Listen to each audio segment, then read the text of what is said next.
to Freshlyinhome. நான் உங்கள் ஷாலினி. இன்றைக்கி சப்பாத்திக்கு சைட் டிஷ்ஷாக ஒரு சூப்பர் ரெசிபியோடு நான் உங்களை பார்க்க வந்திருக்கேங்க. என்ன தெரியுமா?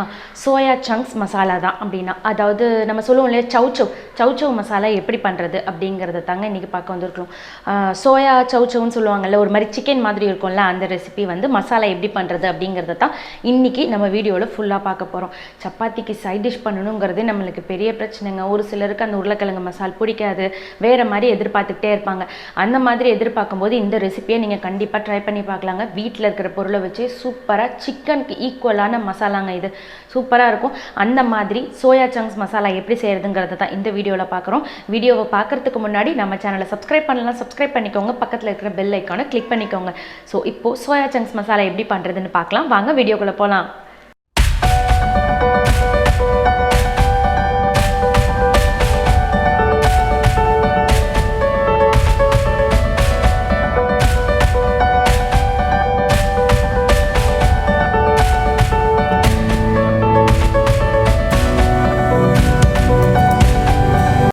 ஃப்ரெண்ட்ஸ், இப்போ வந்து நம்ம சோயா மசாலா பண்ணுறதுக்கு நான் பேனை ஹீட் பண்ணி அதில் ஒரு 3 டேபிள் ஸ்பூன் எண்ணெய் விட்டுக்கிறேன். ஒரு 3 டேபிள் ஸ்பூன் எண்ணெய் விட்டாச்சு. இப்போது இதில் ஒரு 1 டேபிள் ஸ்பூன் சீரகம் மட்டும் போட்டுக்கோங்க. ஓகேங்களா? ஒரு 1 டேபிள் ஸ்பூன் சீரகம் போட்டுக்கோங்க. சீரகம் லைட்டாக பொரியட்டும்.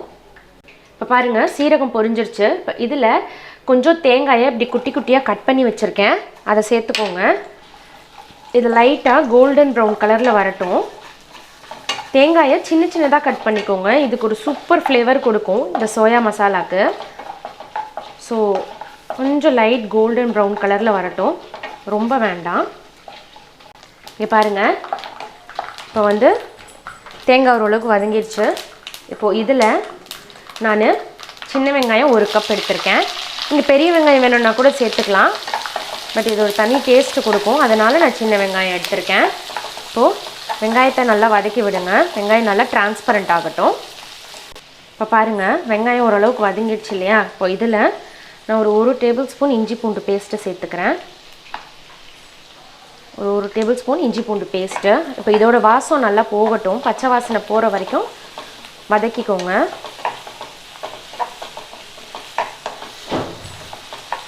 இப்போது இஞ்சி பூண்டோட பச்சை வாசம் போயிடுச்சு. இப்போ இதில் நான் ஒரு 2 பச்சை மிளகாயை இப்படி சென்டரில் பாருங்கள் இப்படி கீறி வச்சுருக்கேன், அந்த மாதிரி. அப்புறம் கொஞ்சம் கருவேப்பிலை அதை சேர்த்துட்டு அதையும் லைட்டாக கலந்து விட்டுருங்க. இப்போ இதெல்லாம் நம்ம மசாலா பொடியெல்லாம் சேர்த்துக்கலாம். ஓகேங்களா? இப்போ இதில் ஒரு 1/2 டேபிள் ஸ்பூன் மஞ்சத்தூள் போட்டுக்கோங்க. ஒரு 1 டேபிள் ஸ்பூன் மிளகாத்தூள், 1 டேபிள் ஸ்பூன் தனியா, அப்புறம் ஒரு 1.5 டேபிள் ஸ்பூன் சிக்கன் மசாலா எடுத்துக்கோங்க. இப்போது அதை லைட்டாக கலந்து விடுங்க. இப்போ இந்த மசாலா பொடியோட பச்சை வாசமும் போகணும். ஸோ அது வரைக்கும் மட்டும் கலந்து விடுங்க.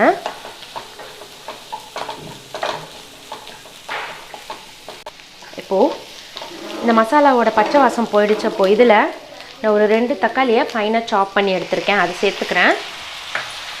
இது கூட உப்பு, நம்ம இந்த மசாலாவுக்கு டேஸ்ட்டுக்கு தேவையான உப்பாக எடுத்துக்கலாம். ஸோ இப்போ இதை நல்லா கலந்து விடுங்க. தக்காளியோட உப்பு சேர்க்கும் போது தக்காளி வந்து நல்லா மேஷ் ஆகிடும். ஸோ இதை நல்லா கலந்து விடுங்க.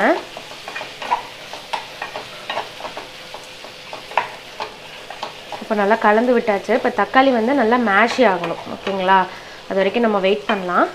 ஸோ இப்போ இதை ஒரு லிட் போட்டு நம்ம க்ளோஸ் பண்ணி தக்காளி மேஷி ஆகிற வரைக்கும் நம்ம வெயிட் பண்ணிக்கலாம்.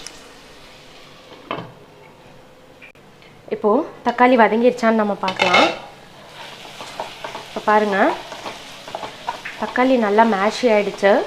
இப்போ இந்த ஸ்டேஜில் நான் வந்து சின்ன சோயா எடுத்திருக்கேன். நீங்கள் பெருசு வேணும்னா கூட எடுத்துக்கோங்க. இந்த சின்ன சோயாவை சுடு தண்ணியில் போட்டு நல்லா புழிஞ்சு எடுத்து வச்சுக்கிட்டேன். இப்போ அதை ஃபுல்லாகவே நான் இதில் சேர்த்துக்கிறேன். சேர்த்துட்டு அந்த மசாலாவோட நல்லா கலந்து விடுங்க. சரிங்களா? நல்லா கலந்து விடுங்க இந்த மசாலாவோட. இப்போ பாருங்கள், இந்த மசாலாவோட நல்லா நான் கலந்து விட்டுட்டேன். ஓகேங்களா? இப்போ இதுக்கு தண்ணி ஊற்ற வேணாம். ஒரு 5 மினிட்ஸ் இது வந்து ஒரு லிட் போட்டு நம்ம க்ளோஸ் பண்ணி வைப்போம். ஃப்ளேமை வந்து கொஞ்சம் லோவாக வச்சுக்கோங்க, மீடியம் ஃப்ளேமில் வச்சுக்கோங்க. ஒரு 5 மினிட்ஸ் வெயிட் பண்ணலாம். ஃப்ரெண்ட்ஸ், இப்போ ஒரு 5 மினிட்ஸ் ஆகிடுச்சு. நான் லிட்டை ஓப்பன் பண்ணிக்கிறேன். பார்த்தீங்களா, அந்த சோயாவே எவ்வளோ தண்ணி விட்டுருக்கு அப்படி சொல்லிட்டு. ஸோ இப்போ இதை மறுபடியும் ஒரு தடவை நல்லா கலந்து விட்டுட்டு, இது நம்மளுக்கு கொஞ்சம் சப்பாத்திக்கு செமி கிரேவியாக வேணும் இல்லையா? ஸோ நான் அதனால் இதில் ஒரு டம்ளர் மட்டும் தண்ணி விட்டுக்கிறேன். இப்போ இந்த ஸ்டேஜில் உப்பு செக் பண்ணிக்கோங்க, பத்தலைன்னா நீங்கள் சேர்த்துக்கோங்க. ஓகேங்களா?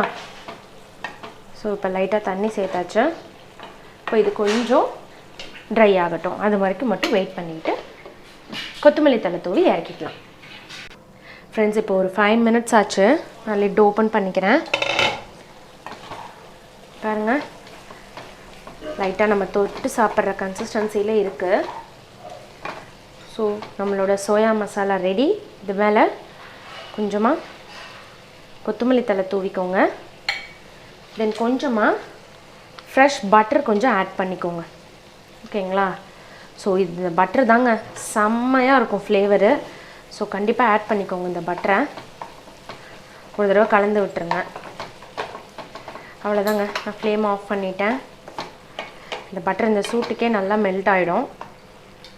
ஸோ நம்மளுடைய சூப்பரான சோயா மசாலா ரெடி. இதை நம்ம சூடான சப்பாத்தி கூட சர்வ் பண்ணிக்கலாம். ஃப்ரெண்ட்ஸ், சோயா சங்க்ஸ் மசாலா எப்படி பண்ணுறது அப்படின்னு பார்த்தீங்களா? சூப்பராக இருக்குங்க. அந்த சின்ன சின்ன சோயா முடிஞ்ச வரைக்கும் வாங்கிக்கோங்களேன். பெருசாக இருந்துச்சு அப்படின்னா நீங்கள் முடிஞ்சால் அதை வந்து கொஞ்சம் சின்னதாக கட் பண்ணி கூட போட்டுக்கோங்க. சூப்பராக இருக்கும். ஏன்னா அந்த சப்பாத்தியோட அதை அப்படியே பிச்சு அந்த தேங்காய் போட்டிருக்கோம்ல, அந்த தேங்காயோட பிச்சு தொட்டு சாப்பிட்டு பாருங்களேன், செம்ம டேஸ்ட்டுங்க.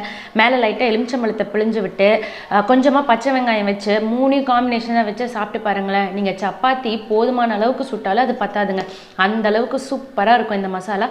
கிட்டத்தட்ட நீங்கள் சிக்கன் சாப்பிட்ற மாதிரியே இருக்கும்.